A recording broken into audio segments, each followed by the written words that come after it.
di video ini kami akan sedikit menjelaskan materi yang berjudul Pengetahuan tentang Indikator Kematangan Beragama dan Mistisme dengan dosen pengampu Sri Rahma Ramadhani MPD dan disusun oleh kelompok 7 yang beranggotaan Ika Oktaning Tias, Marantika, dan Dewi Sartika.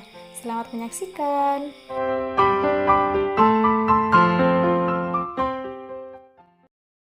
Apa yang dimaksud kematangan beragama?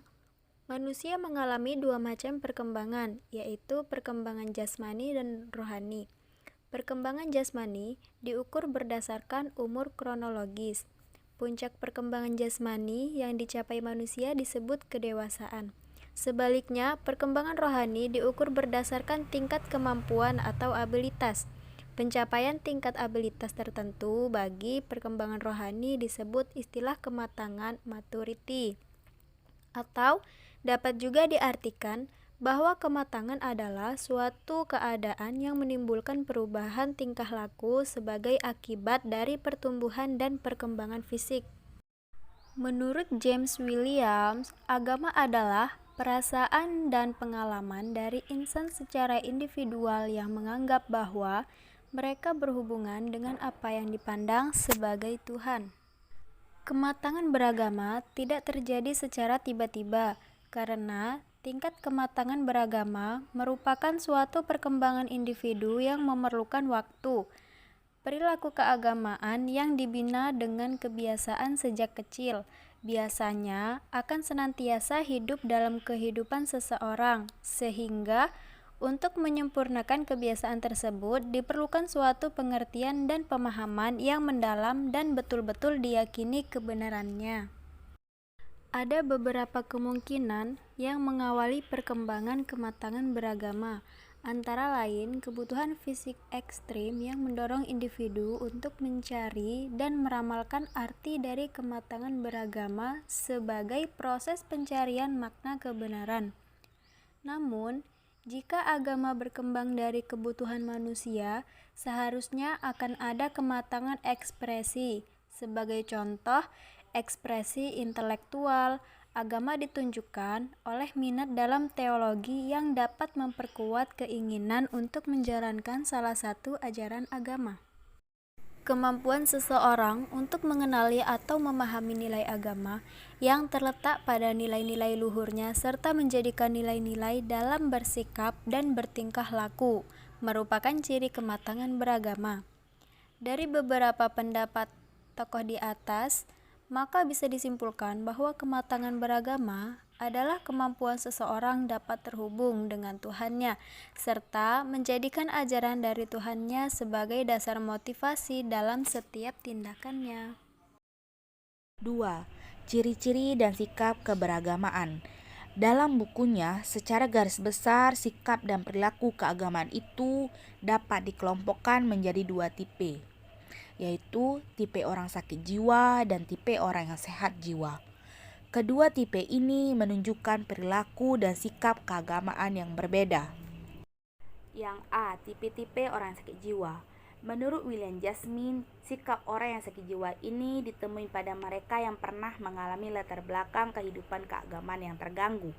Maksudnya, orang tersebut meyakini suatu agama dan melaksanakan ajaran agama tidak didasarkan atas kematangan beragama yang berkembang secara bertahap, sejak usia kanak-kanak hingga menginjak usia dewasa, seperti lazimnya yang terjadi pada perkembangan secara normal.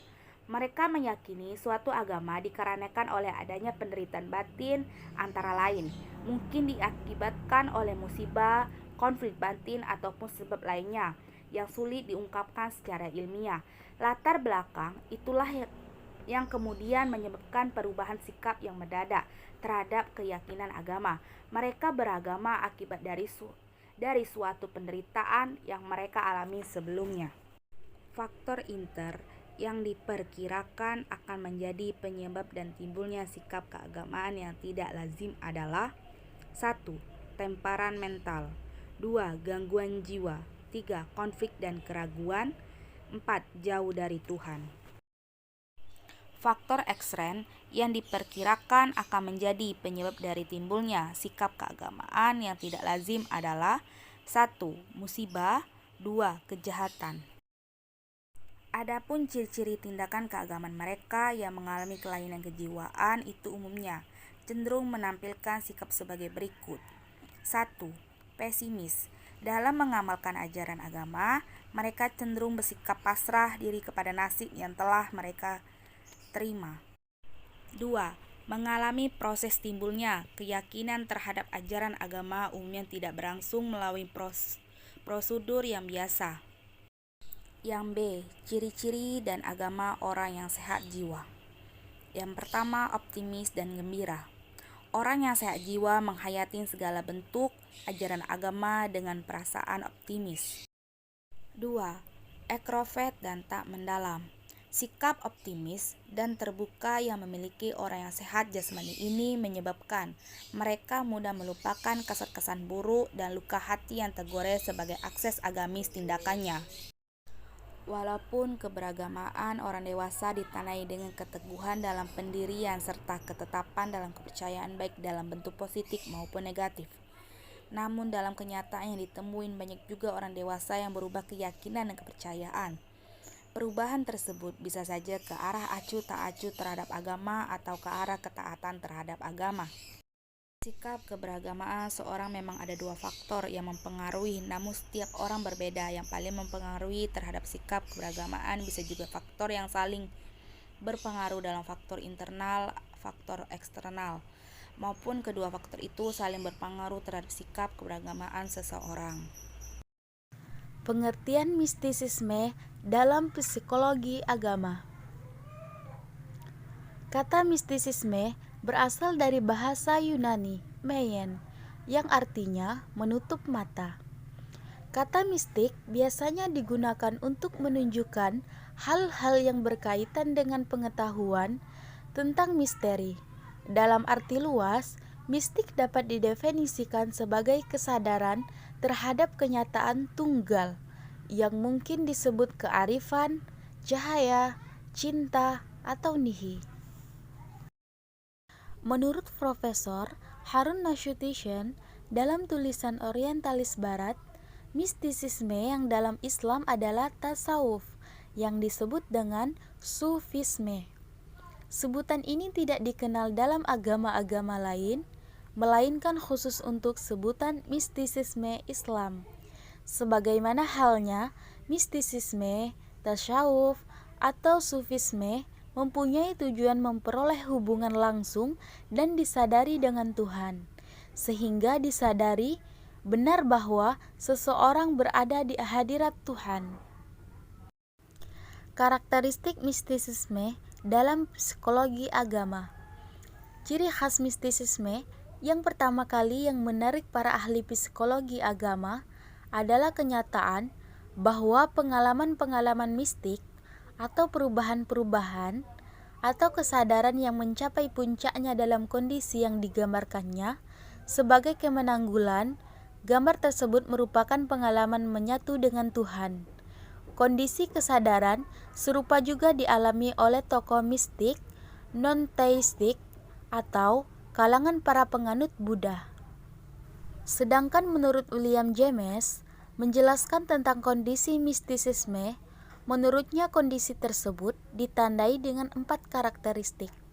Yang pertama, ineffability atau tidak dapat diungkapkan. Merupakan suatu kondisi yang mustahil dapat dideskripsikan atau dijabarkan. Kondisi tersebut merupakan perasaan atau state of feeling yang sulit dilakukan pada orang lain dengan detail kata seteliti apapun. Yang kedua, Neotic, yaitu merupakan suatu kondisi pemahaman, sebab bagi para pelakunya ia merupakan kondisi pengetahuan. Dalam kondisi tersebut tersingkap hakikat realitas yang baginya merupakan ilham dan bukan pengetahuan demonstratif. Yang ketiga, transienki, yaitu merupakan suatu kondisi yang cepat sima. Dengan kata lain, ia tidak langsung tinggal lama pada sang sufi atau mistikus, tapi ia menimbulkan kesan-kesan yang sangat kuat dalam ingatan. Yang keempat, passivity, yaitu merupakan kondisi pasif. Dari sudut pandang tokoh mistik itu sendiri, pengasingan diri dan kontemplasi itu adalah dalam upaya menyucikan diri, membersihkan jiwa, dan keterkaitan akan kenikmatan materi. Kecenderungan yang demikian itu menampilkan sikap yang berbeda dari masyarakat umumnya, penarikan diri dari kehidupan sosial dengan cara mengasingkan diri juga dijumpai pada penderita gangguan jiwa. Hal-hal yang termasuk mistisisme. Yang pertama, ilmu gaib. Yang kedua, magis. Yang dimaksud dengan ilmu gaib yakni cara-cara dan maksud menggunakan kekuatan-kekuatan yang diduga ada di dalam alam gaib, yaitu yang tidak dapat diamati oleh rasio dan pengalaman fisik manusia.